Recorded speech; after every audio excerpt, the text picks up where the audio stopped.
Well, here we go.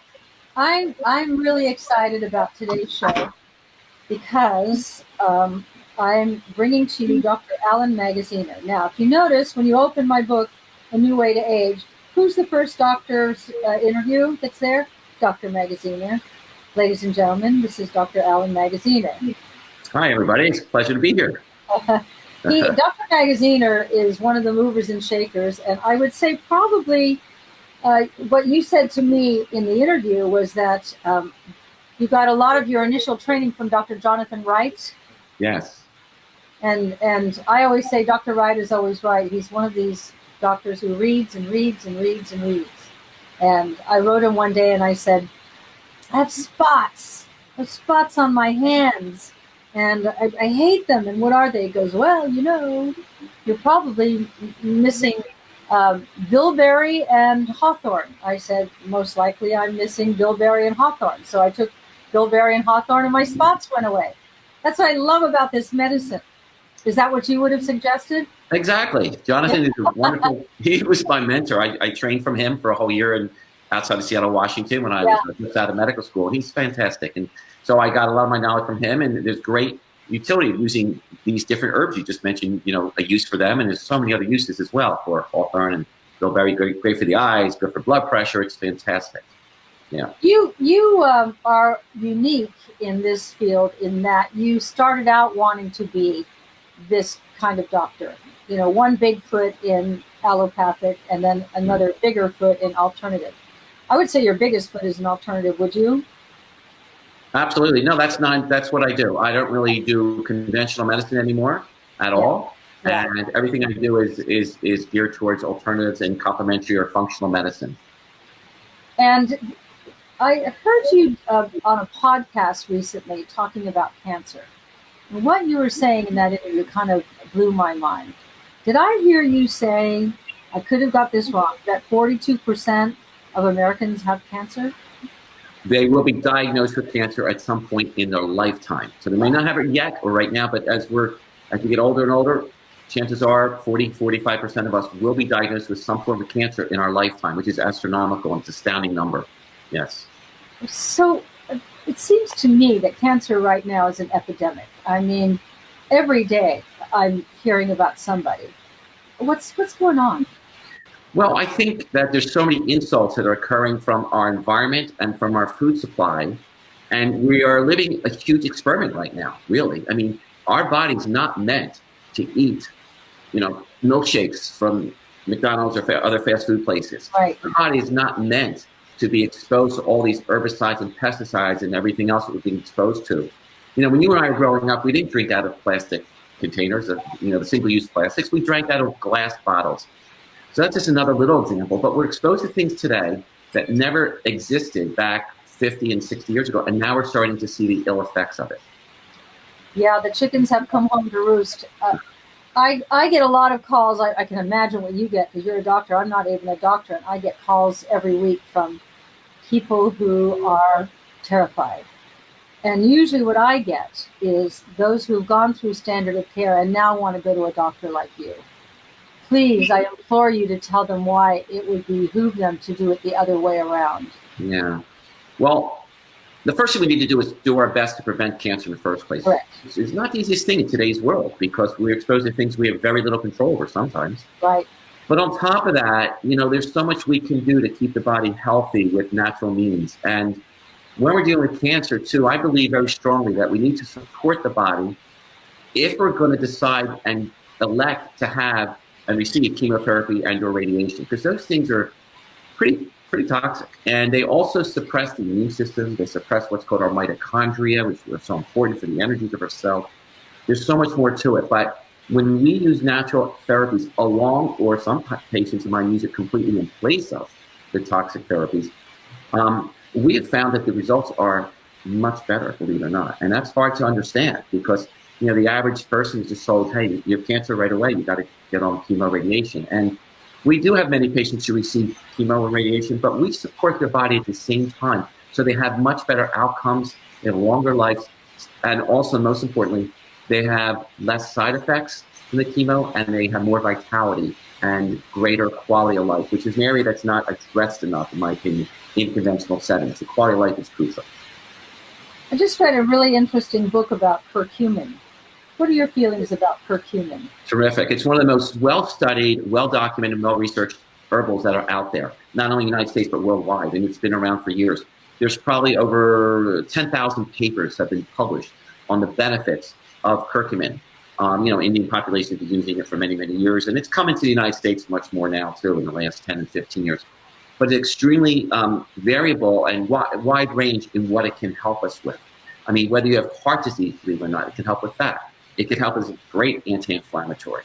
It can help with suppressing cancer replication. It can help in so many different ways, in brain function, as another example.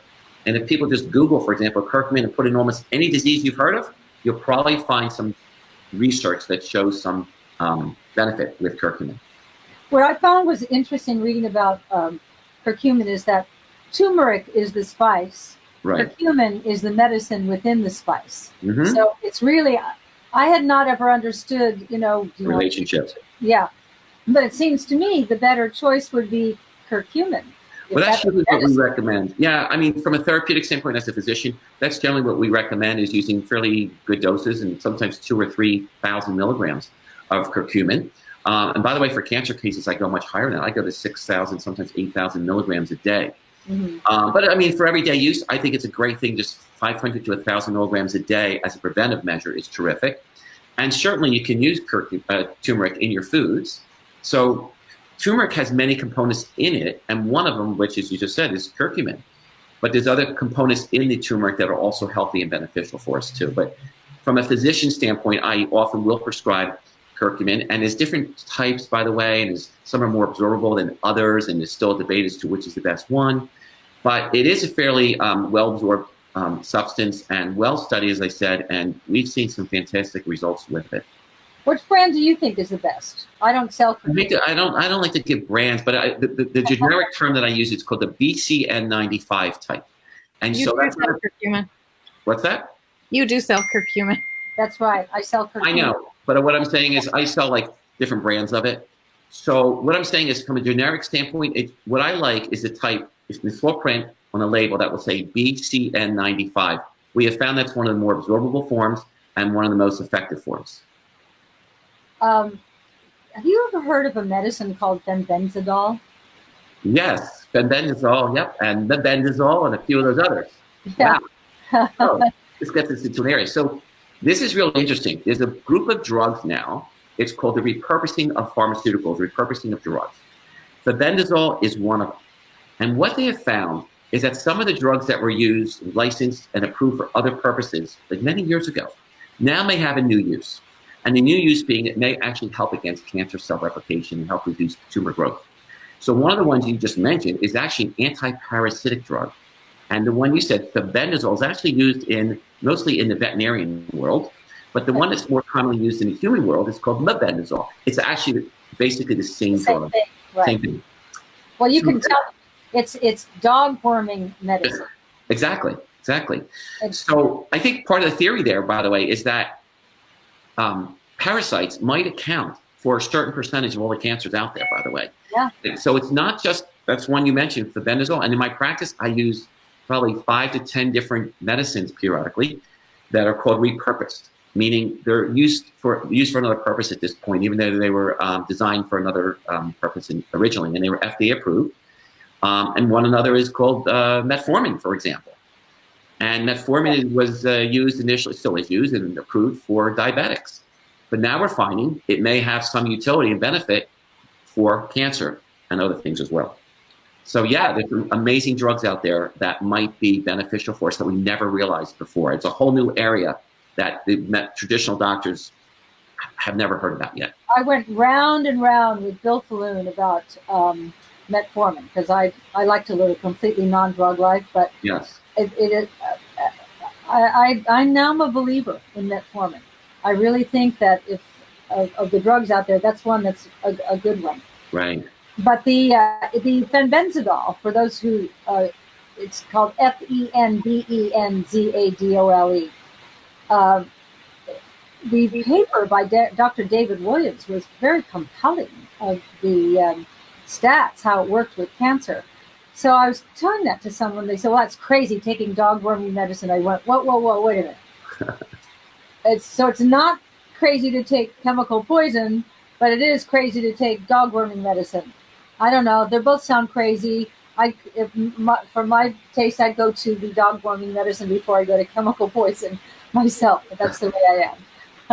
I don't blame you. I think I choose the same choices. Yeah, exactly. I'm always looking for the natural alternative, and that's what I like about the kind of medicine that you practice. And what I wanted to do in this book was introduce, most of my reading audience are very familiar with doctors such as yourself, but I always have to assume that my readers doesn't know anything. And you made it so accessible in your interview. A lot of people have commented about your interview. And I think it's because it's what you've never veered. This is what you started out doing, right? Yeah, I started right out of medical school in this field, which is very unique back 35 years ago. I never had a conventional medical practice. So everything I've always done has been geared towards more natural healing. Yeah. And, so drugs are certainly not my first choice. They're more my last choice. Whereas in conventional settings, it's the first choice, so. Yeah. I was different. I think I thought out of the box from day one. You did. You would have had something to do with it too, didn't she? Yes. So, influenced by your mother. Yeah. So what happened with me basically is when I was about 15 years old and a little older now, my mother was very, very sick with hepatitis at the time, and she went to various doctors in the area, and they really couldn't help her. So she was sick for quite a while, and eventually a friend of the family told my mom about a doctor who was in New Jersey, in Trenton, New Jersey. She went to see him, and he completely changed her life for the better. He took her off all junk foods, said no sugar, no simple sugars, took her off of red meat. She ate other things, chicken and fish and things. But anyhow, and he had her take a whole lot of different nutrients, herbals and homeopathics and vitamins, minerals, enzymes. And I was like, my mother's going off the rocker. She's crazy, So little did I know that within about 6 to 8 weeks, she was a new person. And it helped heal her completely. So not only did her hepatitis clear up, but she had other problems. I'm one of 5 kids, and she had chronic back pain and chronic fatigue and was always ready to kill us, 5 little kids running around. And anyhow, she opened up her own health food store about 3 years later because she was feeling so good that she wanted to tell the whole world about there's another way of healing. There's another way of helping people without the pharmaceutical approach. And by the way, my father was a pharmacist, and I worked in his store when I was a kid also. So about age 18, she opened up a store. I was 18, not her. And I started working there nights and weekends, just in between high school and college. And I started to see that there were other people who also were on this kind of a path. And they would tell me they used to have, for example, diabetes or high blood pressure, and that they chose other remedies and that they improved. And indeed, they got rid of their diseases. And I was like, this is unbelievable. So eventually, when I was in medical school, I saw that a lot of what we were taught and what we were doing wasn't really the best, in that we were just covering up symptoms. We were told to treat with medications, and we were putting band-aids on illnesses. And it just didn't resonate with me. So that's what happened with me. And I started seeing another way, and I started, studying this, and I spent various conferences. I went to various conferences to learn more about this field of medicine. And one thing led to another, and I started realizing there was a whole world out there that I was never exposed to in medical school, and I wanted to learn more of this. I had a very strong thirst for knowledge in the field of, we call it now functional medicine, integrative medicine, whatever we want to call it, but natural healing techniques. And so I opened my own practice in Cherry Hill, New Jersey, when I was right out of my residency program, and from scratch, and then it's worked out very, very well, thank goodness. Yes, it has. Hey, Suzanne and Dr. Magaziner, it's Caroline. I have a lot of questions about coronavirus. Is that something that you just give us an overview on? The coronavirus, we've all heard of it now, and it can manifest as simply a little upper respiratory infection in a cold, but it can also manifest very severe respiratory symptoms as well. So, and everything in between. I would give the advice that everyone else is now talking about, because we're still in its infancy. We don't know exactly what the best treatment for this is yet, but of course, hand washing is crucial. And I think if we're going to be around the public, we could consider, especially in an area that we're concerned with, we could consider wearing a mask, although I know that's, a little unpopular. In my own practice, we're talking about using intravenous vitamin C, by the way. I do a lot of that in my practice for a variety of reasons, including cancers and fatigue and such. But vitamin C, when given in high doses intravenously, can be a wonderful antiviral agent. And so one of the therapies that we are discussing now is the possibility of using intravenous ascorbic acid, which is vitamin C, for coronavirus, because we know it does help with the common flu. And if it helps with the common flu, there's a chance it may also help with the coronavirus. So there's a few other things we're doing now. We're using some immune stimulatory kind of therapies in my practice to try to keep people from getting the disease in the first place. And I think that prevention is still the number one thing we can do. And so I do a lot of immune enhancement therapies, both orally, intravenously, and other modalities that we use here in the office. And that's, whatever we can do to strengthen the immune system, I think is good. Prevention is a hard sell. Yep. When you're well, you don't have the impetus, but right. Man, to practice prevention is, because like I said in this book that I just finished, you can do everything right, and you still, the big fist can come out of the left or the right. You just don't know. What I'm saying, and through doctors such as yourself, is get your body as strong and as strengthened as you possibly can, so that if you get hit by one of these things, you're better prepared to fight it. You're talking about vitamin C, and I go regularly for vitamin C IVs. In terms of capsules, are all vitamin C capsules the same, or is liposomal the way to go? That's a good question, and I personally feel that I've been using just the plain vitamin C capsules. When they initially did some of the studies on liposomal, there was very few subjects used. It was just basically handfuls of subjects. Vitamin C has a very, what's called, it has a very tight control when it's taken orally by mouth. You can only absorb certain amounts of it. And I know, for example, Linus Pauling, who won a Nobel Prize for discovering the structure of vitamin C, by the way, he was taking himself, because I spoke to him before he passed away 20 years ago or so. He was taking about 18 grams a day. It's 18,000 milligrams a day by mouth. But what we found now is that in order to have a great immune enhancing effect with vitamin C, you have to, you can only absorb so much by mouth, and the rest of it you're going to urinate out what they say is expensive urine. Now, I think that's an advantage, by the way, to urinate expensive urine, because it may help retard the risk, reduce the risk of bladder cancer and possibly maybe prostate cancer and kidney cancer. So I don't think that's a negative one bit. So when doctors say, "Oh, you're urinating expensive urine," I'm thrilled to hear that. But besides that, when we give it intravenously, we can achieve levels in our bloodstream that are far greater, and they can only be achieved when you give it intravenously. You can't achieve extremely high levels when it's given orally. And that's why for cancer patients, for example, if someone has that horrible flu or a bad virus, we tend to use it in high doses intravenously, because you're able to achieve much higher levels in your cells, and that's where the vitamin C is going to do its work. What do you think about hyperbaric oxygen as a cancer treatment? We use that too here. So we're hitting on some things so far. We said the sobendazole, vitamin C. Now you're getting hyperbaric. So I do a lot of different things for my cancer patients, and one of the things we offer is vitamin C. Is hyperbaric oxygen, and we have a hyperbaric chamber here in the office. But anyhow, the answer there, my feeling is, because cancer is so different from healthy cells, and it is, cancer thrives in what's called an anaerobic environment, whereas healthy cells thrive in an aerobic environment. It utilizes oxygen for its energy, but cancer cells utilize glucose or sugar for their energy, and they don't thrive in an anaerobic, which means lack of oxygen, environment. So anyhow, hyperbaric oxygen is one of the therapies we offer that helps to change the cell structure a bit, and hopefully changes it from more of an anaerobic to an aerobic environment. So it helps against most cancer proliferation. So I do like it. By the way, it's also very good for injuries, for postoperatively, for any surgeries that the person has had. So it helps healing. We use it in some of the autistic kids that I see. So it has a wide range of use, and that's because you're forcing more oxygen into your cells, into your brain, into everywhere. And when you do that, the body seems to function a whole lot better. And cancer hates oxygen, doesn't it? Correct.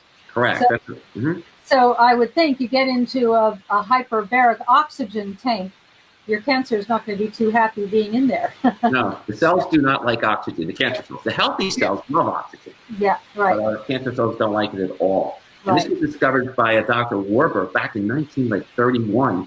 He won the Nobel Prize from Germany when he discovered it. Oxygen, the cancer cells do not like oxygen, and they thrive on sugar or glucose. And that's why you need to change your diet too when you're trying to battle cancer. I had a situation when our house burned down, and we moved into a leased house up on the hill in Malibu. Mm-hmm. And unbeknownst to us, it was a black mold factory, Stachybotrys. I got that in my intestines, and there's no easy out. And it got into the base of my husband's brain, causing the cerebellum spasming, etc. The Dr. Gonzalez at the time, when he was alive, and I know you know who he is, he said to me, "Why aren't you coming to me for your mold?" I said, "Because you're a cancer doctor." He said, "They're basically the same organism." He said, "I treat half my patients here who are mold patients the same way I treat cancer patients." I had never thought about that, but it is a fungus. Right. And it makes, I mean, his protocol was the coffee enemas and pancreatic enzymes. And they gave him such a bad time. I feel they ultimately did him in. But it's no crazier than dog worming medicine. Listen, there's a lot of things we do in medicine that we think are crazy today, and we find out years from now that it's the standard of care, and vice versa too. Yeah. Medicine's always evolving, it's changing. You know, therapies that were done 50 years ago, we look at them today and say, what were we doing? What were we thinking back then? When people come into your office, what's the biggest complaint you get? Wow. Well, I first of all, I treat everyone from kids who are 2 and 3 years old to adults who might be approaching 100.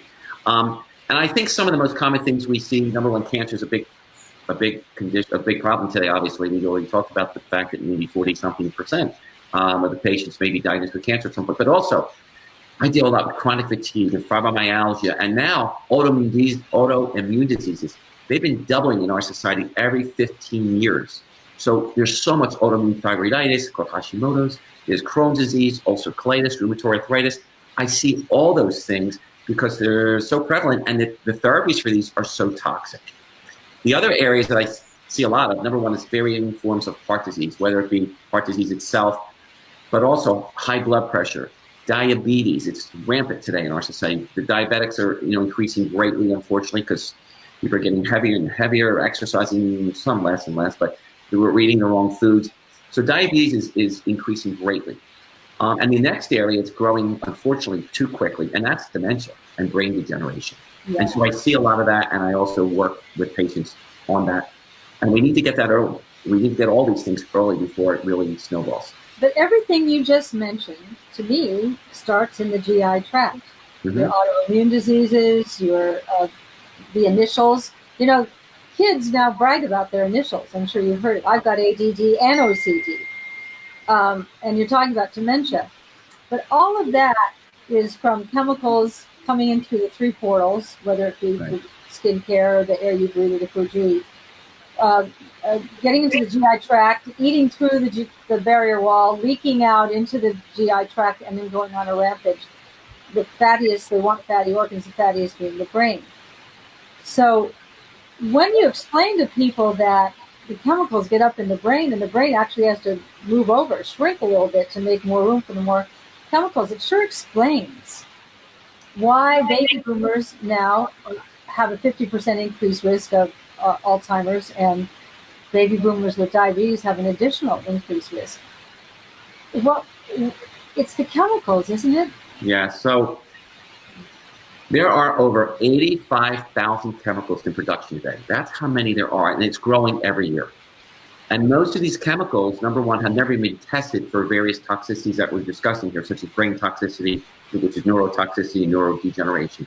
They haven't been tested for cancer. They haven't been tested for heart disease. What they test these chemicals for usually is just malformations, like for pregnant women, for example, and some other things. But the point is, we are not exposed to just one chemical. When they study a chemical, they study one substance.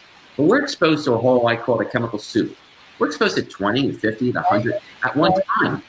And who knows what that's going to do to us. It breaks down our, as you mentioned, the barrier. It's called the gut barrier. It can also break down, many of these break down the blood-brain barrier, the brain barrier. And that's a real problem. That's partly why today, dementia and Alzheimer's is one of the fastest growing chronic conditions in the world. Not only here, worldwide. And it's also one of the most expensive as well, because people live usually for a long time with it, and they're confined to nursing homes.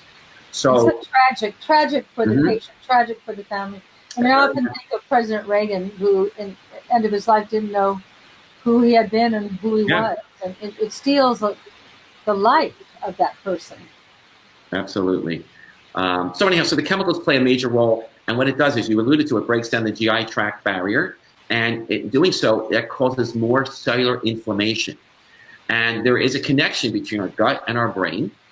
And there's certain what's called cytokines. It's the fancy word, but they're chemicals that we make in our own body as a result of being exposed to the environmental chemicals. And some of these cytokines are extremely inflammatory, and they can circulate throughout the entire body. And someone that might cause arthritis, the next person might cause dementia, might cause Parkinson's, MS.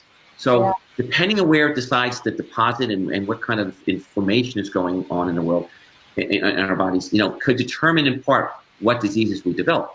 And what happens is we create more what's called reactive oxygen species. It damages our mitochondria, which is the energy-producing parts of our cells. And our cells, once they lose their energy, they die off and they cause other conditions, other chronic diseases. And that's why we develop a lot of the chronic degenerative diseases we see today. So it's a real sad commentary, but that's why working with something like curcumin, you mentioned earlier, can be so powerful, because it has widespread anti-inflammatory effects to it. Well, yeah, the more I read about curcumin, the more impressed I am by it. Yep, it's a good one.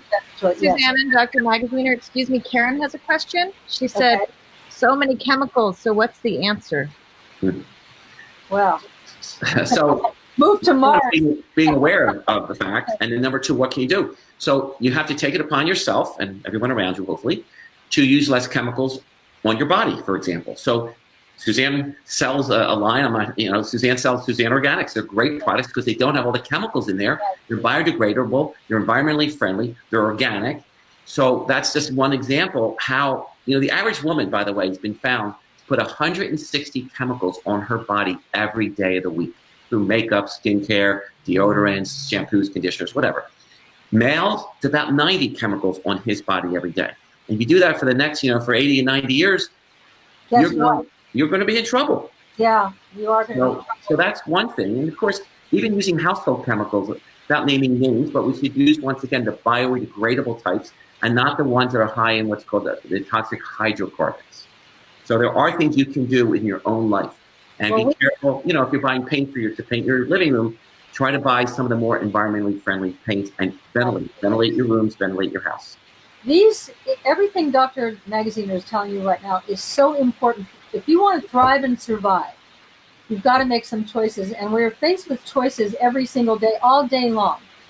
And I always say, at the end of the day, make an imaginary list in your head of what choices did you make today that led you towards the present paradigm of aging, which is not pleasant, decrepit, frail, one of the big three, nursing home, etc., or away from it.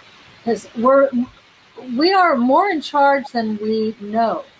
So the language that you were just talking about, the language of MS, the language of fibromyalgia, the language of lupus, the language of the initials, is your body talking to you, saying something's not right, something's out of balance. When someone comes to you with autoimmune disease, what's the first plan of attack? Well, we really try to talk about eating an anti-inflammatory based diet, first of all, because foods could be either very pro-inflammatory, such as junk food and fried foods and trans fats, hydrogenated vegetable oils, and dairy products probably are much more pro-inflammatory than we want to admit. And sometimes wheat is as well, because wheat's been changed from 50, 60 years ago, the strains that we're eating today. But I really put them on a basic anti-inflammatory based diet, which includes, of course, almost all organic foods. We talk because we don't want to insult our our immune system. And so autoimmune diseases involve a deterioration or a maladaptation to your immune response. So we have to be on eat an anti-inflammatory based diet. And from there, we talk about all the what I call environmental controls that we can use on our, like I said, on our body and our home. And then I use different supplements that are very useful sometimes. And I'm also now using a lot of something brand new called Therapeutic Peptides, which is a whole new area that's expanding right now. Let's talk about therapeutic and therapeutic and targeted peptides. Let's talk about that. Yes. So in the last 2, 3, 4 years, there's been an explosion of new information about the use of these therapeutic peptides. And these peptides are short chains of amino acids, usually less than 50 amino acids that are linked together, that have the ability to improve what's called cell signaling and cell communication. So one of the reasons that why our body deteriorates or why we develop autoimmune diseases, degenerative diseases, is because the body has lost the ability to communicate, the cells have lost the ability to communicate with each other effectively. And when we lose that ability, the cell doesn't divide properly anymore. It's called cell senescence. And when we run into premature senescence, healthy cells begin to die off prematurely. They become like zombie cells. They don't react effectively anymore in our body. And this is in part what leads to chronic disease. So anyhow, these therapeutic peptides, some of them in particular, can be very powerful in helping to slow down or reverse that process. And so there's over 75 to 100 of them that are now available to us through what's called a compounding pharmacy. And we can utilize these. They come in different forms. They can be given by self-injection. We teach our patients, how to give them little teeny injections. They're like the size of an insulin needle. It's called subcutaneous. Some are given by mouth. Some are given by cream. So they're pretty easy to give. And we're seeing some wonderful response in our patients to conditions that otherwise weren't able to respond well to conventional medicine or any other modality. I have a few patients right now that have had terrible gastrointestinal symptoms with gas and bloating and diarrhea, constipation, who were able to turn around with a peptide that I'm using called BPC 157. And so we're seeing great results with it. I have a few others that we're helping patients who have a lot of brain sluggishness, meaning they're losing their memory, they can't recall things, their cognitive functions deteriorating, developing early dementia. So we're using something else called cerebrolysin. So there's so many different ones, and they're very specific to target to different conditions. And this is brand new information that I only started learning about 1.5 years ago myself. What did you say that one for the brain is? Cerebrolysin? Cerebrolysin, yeah, it's fantastic. And just L-Y-S-I-N-E? C-E-R-E. Yeah. B-R-O. Uh-huh. L-Y-S-I-N, cerebrolysin. I think that's very exciting. And so what my comprehension of these is that you want, your muscles aren't responding anymore. You would take a peptide for the musculature, right? And you can target different areas of your body that are falling apart. It's kind of wonderful. That's true. Without drugs. That's completely true. And there's research being done now. I mean, there's over 500 trials they're being conducted now, specifically looking at the beneficial effects of these therapeutic peptides, which is fantastic. And a lot of even the drug companies are jumping on the bandwagon now because they're seeing that these things are powerful. And we make over 7,000 in our body. There's been 7,000 identified. So we're just simulating what the body produces, which is fantastic. Wow. When I interviewed Terry Hertog, he was talking about them, and he's the one who told me about the sex peptide, PT141. So I always like to try everything that I write about. Right. Well, I'm hormonally balanced. I've worked very hard at my ratios are right and everything. When your ratios are perfect and then you take the PT141, for me it was too much. It was like, whoa, I wanted to get out of the room. But for I'm going to say a woman here because it can happen to a man, but men have always had Viagra. But I think this is the safer version because it is a natural peptide. For a woman who's lost her sex hormones and they're not replaced properly, a woman who doesn't have sex hormones can't feel sex. She could do it, but she can't feel it. I think PT141 is a wonderful shot for women who have, lost all interest. Do you? Yes, so we've been using that in both women and in men, by the way. And it's a very exciting peptide. It's very safe overall. By the way, everything has to be adjusted to the patient. So like if someone says to me, hey, I didn't notice anything, or I became too, my libido went up too much, for example, we have to adjust the dosing. It's not a one-size-fits-all for anything we do, but especially in the peptide world. Yeah, for me, I found it very uncomfortable. It was like, I wanted to like get away from it. Yeah, so maybe, it's either too much or too often. Sometimes we have to reduce it from every day to. If once is not good, let's try it 10 times. Excuse me, Dr. Magaziner and Suzanne. People are asking, where can they get the peptides? So that's a little bit of a struggle, a challenge right now. Because I'll tell you why. They have to be prescribed by a doctor, a medical doctor who understands and is literate and knowledgeable in peptide therapy. So there's not a lot of us out there yet. Right. I know it's growing. I went to the conference back 7-8 months ago, one of them, and I'm going to another coming up this summer. And there were about 300 doctors there. And I suspect this year there might be 400 or 500 doctors. So that's not a lot. No. So there is something. That's how it grows, yeah. It's growing. It's growing. So you could probably Google what's called the International Peptide Society. And they have a list of their approved physicians, doctors who have taken their courses. And you have to seek out one of them because they are only prescribed by doctors and they have to be purchased through what's called a compounding pharmacy. There's only a handful of those, 2 in the country. There might be 5 or 10 pharmacies that make these things. What I love about doctors like yourself and the other doctors in the book is I've been seeing you at these conferences for years. You're always learning. And in today's world, with the fact that we are living longer than we've ever lived before in the history of humanity that we know of, we got to do it differently. The same old, we hit the wall with allopathics. You want to live to 100 years on pharmaceutical drugs, you're not going to be firing. What you're about is to have your brain firing all the way to the end, right? Absolutely. You want to have what's called your lifespan equal your health span. Yeah. And when I see patients, I show them I make up a little chart, and I show them what I mean by that. But unfortunately, most patients, most people in our society, they begin to deteriorate after some age, whether it's 56, 78, 90. A slow, steady decline in their quality of life from then on in. Yeah. But it'd be so much better if we could rectangularize that curve and make it look like a rectangle, meaning, it's hard for me to show you here, but so that we feel as good as many years as we're here. And that we don't deteriorate rapidly during our last 5 or 10 or 15 years of life, which is the average course that most patients have.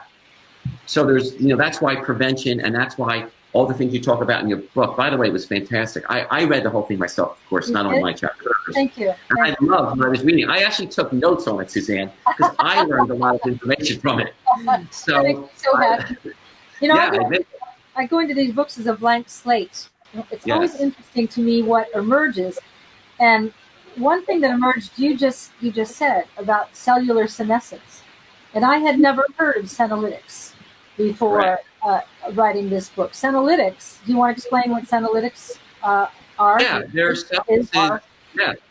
substances that slow down this term called senescence. But once again, senescence is our cells are programmed to divide. Right. But at some point, they're supposed to sort of slow down and stop. What's that? About 50 replications? Yes. So the problem is, in some cases, they stop dividing after, let's say, 10 divisions. That may not be so healthy for that person. So senescence means that the cells slow down and they stop dividing inappropriately, prematurely. And that causes cellular aging. So in longevity medicine, which is what we focus on, and even using, some of the hormones does that too, it's a big focus of what I do, we can slow down this cell senescence by using certain agents. So, for example, you've heard of NAD or NAD plus is one of the agents that may help to slow down cell senescence. And then some of these peptides are known as Cetolytics, which means the same thing. Like lytic means to sort of stop. So, and my understanding of Cetolytics is that it cleans out cellular debris. And I always have to apply it to like something that I can understand. Like I live in a 100-year-old house.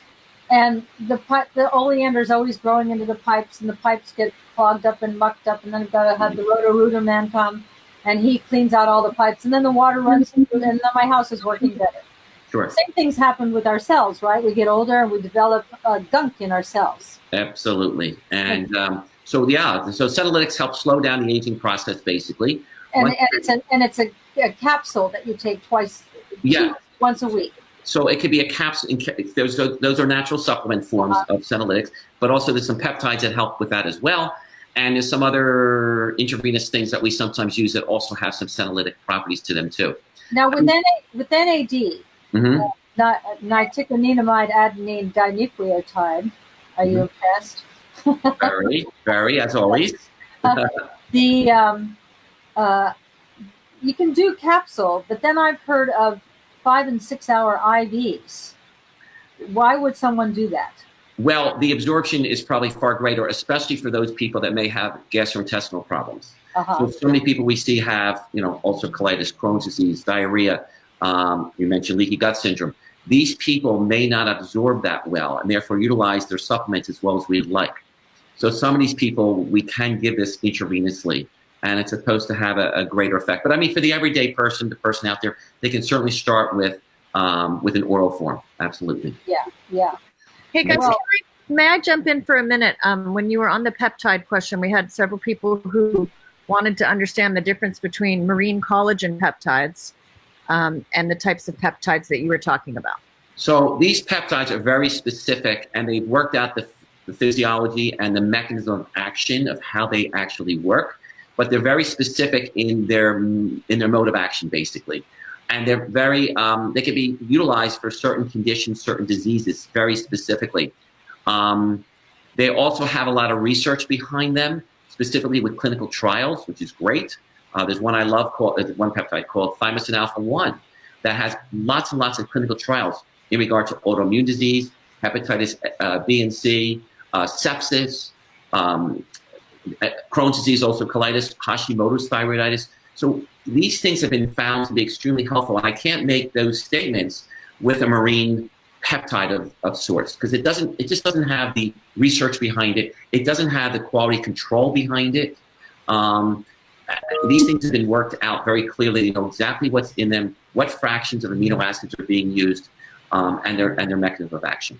But the marine collagen peptides are being frequently used for cosmetic to help improve the appearance of the skin.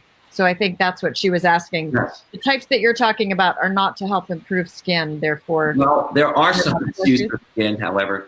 There's what's called a copper peptide that can be used to help the skin. So there are some that are specifically for aesthetics, by the way. Some are used for hair growth as well, and some are used for and for skin conditions. But more commonly, we are using for various systemic reasons in my particular practice. Great, thank you. Mm-hmm. So a patient comes to you. First, you get their initial complaints out of the way, and then I would imagine you start talking to them about diet, because food is our fuel, right? Yes, absolutely. I always say, if you had a Maserati, you'd never put inferior fuel into your Maserati. Right. Look right. Well, I always tell my patients too, think before you eat, and ask yourself, what you're going to eat now, is that going to be perhaps health enhancing or health inhibiting? Yeah, exactly. And when we do that, people at least will think twice. They won't always make the most well thought out decision, but they at least will think twice before they do it. And we're sort of talking about the same thing. I call it choices. All day long, you're confronted with choices. Really think about the choices. I had this speaking engagement. This man came to my house in Palm Springs who owns nursing homes. And he has a chain of nursing homes now because he didn't like the way they're taking care of they took care of his mother at the end of her life. And so it's compassionate. And he treats all his workers to once a year this weekend of guest speakers, etc. So that's where I came in. So I went out in front of this audience, and it wasn't a big audience. It was a couple of hundred people. Mm-hmm. And I tried to get the collective consciousness. And I said, I want to thank you for the work that you do. And I'm sure every day, when you're taking care of these poor souls, you say to yourself, I sure hope this never happens to me. And I paused and I looked at them and I said, what are you doing different? And because none of those people in a nursing home ever thought they'd end up there. Nobody. You don't. I don't. We never think that's how we're going to end up. And yet look at the predominance of people who end up in those nursing homes. So that's what your approach to medicine is addressing, let's not get to that catastrophic state. Ladies and gentlemen who are watching right now, Dr. Magaziner is one of the new kind of doctors. He's a doctor, but he's also stepped out of the box to learn and continue to learn. He keeps going to these conferences. So when you go to a doctor like Dr. Magaziner, you're going to get state of the art in the new way to do it. Not many doctors know about peptides, the fact that he knows about it. Not many doctors know about Cetolytics or NAD. So you're a perfect example of who I like to have in my books, because you can really change the paradigm of people's lives. It must be very rewarding to do what you do. It is. I mean, it's interesting. I had a patient in this week. He has high blood pressure. And I saw him for the first time about 3 months ago. Then I saw him a month later, and I saw him this week. It was my third visit. And I rechecked all his work that was abnormal. I checked, his blood sugar levels, what's called hemoglobin A1C, and a variety of other things. Of course, checked his blood pressure and his weight, because he was very overweight. And I have a medical student with me this week. I have a med student. I get a lot of students that rotate through my office because they heard about this stuff and they don't get exposed to this in medical school. So his numbers improved so greatly. And the student right in front of me and the patient, well, what medicine did you put him on? And I said, I didn't put him on any medicines at all. Yeah. That's the beauty of this. Yeah. You don't have to go to the medicine box as your first choice. It should be your second, third, fourth, or last choice, perhaps. But I changed his diet. I had him exercise. I put him on different kind of foods. I put him on some nutrient health, and he's made a tremendous. It has made a tremendous impact in only months. It doesn't have to be 2 years, 2 months. And what an impetus for him to continue on. Oh, it gives him great motivation. That's the other thing. When people see results relatively quickly, it gives them fantastic motivation, which is, in conventional medicine, most of the time, they don't see much of a change. Yeah. They have a chronic disease, and that's one of my complaints. Traditional medicine does not do very well with chronic diseases.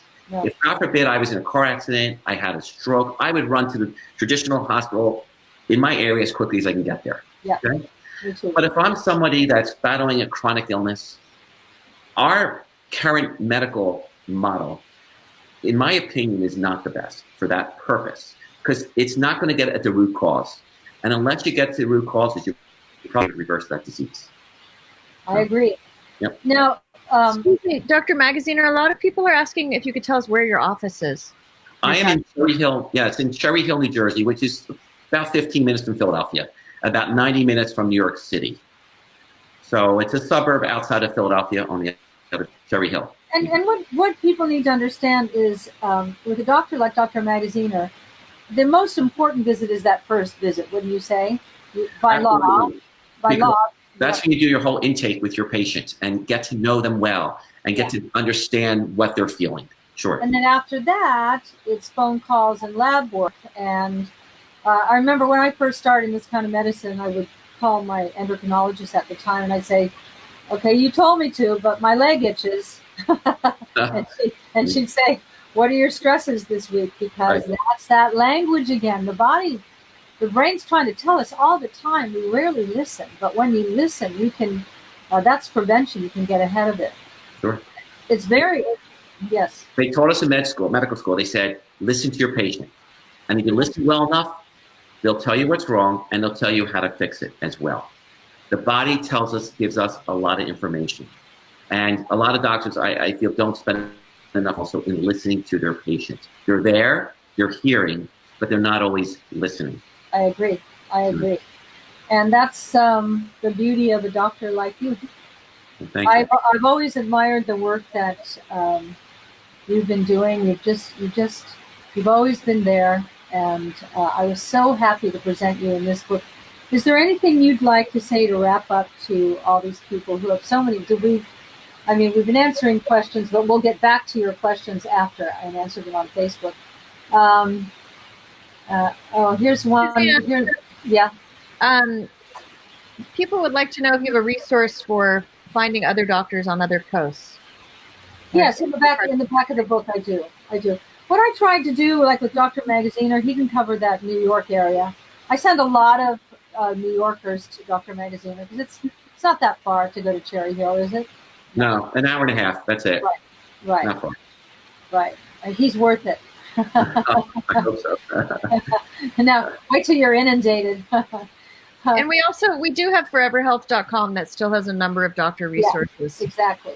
Available. And if you get Suzanne's book, A New Way to Age, and also for those of you who've seen the crawl running, everything at SuzanneSomers.com today is 25% off. The promo code is SS25. What's neutropenia? Neutropenia means low white blood cell count. Okay. So that's someone, what's that? That's someone that has a hard time fighting disease? Yeah, they generally will have trouble fighting infections, and they'll be more prone to infections as a result of that. So unfortunately, a low white count can make us, predispose us to infections and other diseases. How do you raise up a low white blood count? Well, take away some of the insults, but also improve your dietary intake. There's a couple supplements that I use that have been shown to help improve white count. So we use some of these things. There's one, in fact, called Ecomer, which is made from what's called shark alkyl glycerols. It's a big term I just used, alkyl glycerols.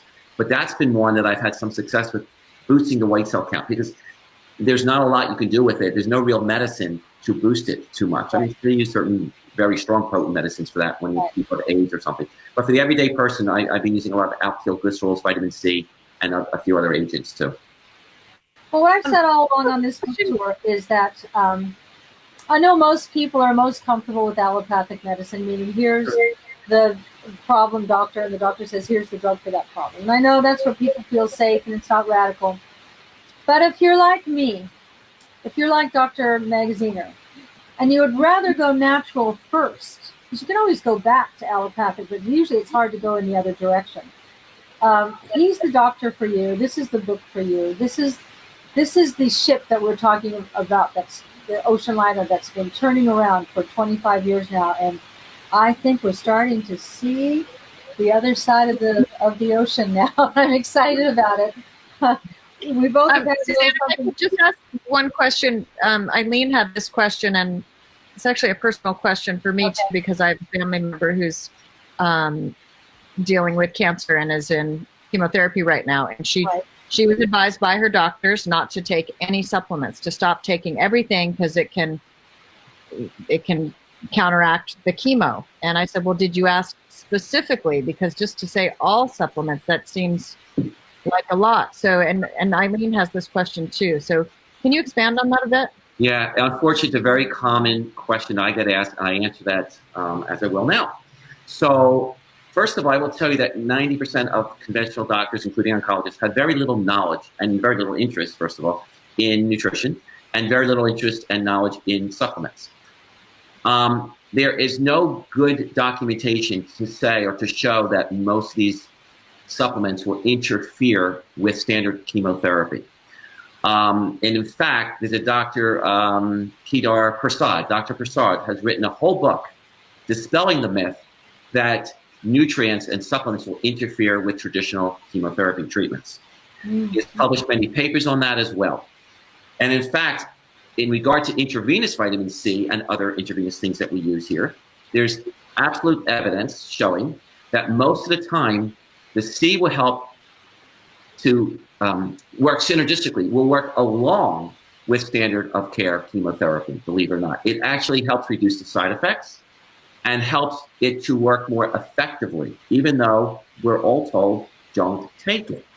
So, in fact, some of the major hospitals now are doing clinical trials on the effect of vitamin C plus standard chemo versus standard chemo alone. And they're showing the pilot study so far, the University of Iowa is one of the major universities doing it, Cornell University is doing it, I think Michigan's doing it. We're seeing most of the time these pilot studies are showing beneficial effects in those who are taking the vitamin C intravenously along with their chemotherapy. They're living longer and they're living healthier. So do you alternate on the days that you're not doing the chemo? Is it weekly? Yes, I don't give, yes, I tend to do that. I will give it on different days, absolutely. Most of the time, do that. But it would only back it up that it would, strengthen the body to be able to. It does, because you're damaging the immune system when you're utilizing the chemo alone. And if you don't do anything to support the body, at the same time, the patients suffer. They really, really do. They don't get their vitality and their strength and their energy back, and they don't do as well. Yeah, there's I always, friends of mine who have beat cancer, they've taken the chemotherapy. It never lasts very long. I hate to generalize about that, but it always seems to come back, because how can you bombard the body with that kind of chemical assault and then expect a good result? Recurrence is a real problem. Yes, right, exactly. Well, this has been a wonderful conversation. I think that everybody feels lucky that they get to listen to your brain today. And I'm so proud to present you to this audience. It's not a new audience to you. I'm sure they've been aware of you, but I really enjoyed this conversation, and I've enjoyed our friendship over the years, and keep on learning. Yeah. Keep on learning. We need doctors like you, Allan. We need you badly. Yeah. I'm just going to remind everyone, Suzanne's book is for sale. The link is on our website. You can find it there. And everything at Suzanne's site is 25% off today. The promo code is SS25. You can find Dr. Magaziner at drmagaziner.com. And you'll find his phone number there as well. I'll let you sign off, but thanks for joining us. Dr. Magaziner is a great show. Thank you, Caroline. Thanks for inviting me, of course. Thank you. And thank you so much for everything you do. I can't wait to read your next book as well, but this one was your best. I read 10 of your books now, by the way. Wow. I do think this is the best one. And this one was really good. I really enjoyed it. So thanks for what you're doing. Thank you. It is, I always say passion, you don't choose passion, it chooses you. That's how you became who you are. That's why I'm doing what I do. All right. You have a good day. Thank you for your time. Your time is valuable. And thanks so much for everything. Have a great day, too. Appreciate everything you're doing. Okay. Bye-bye. Bye-bye.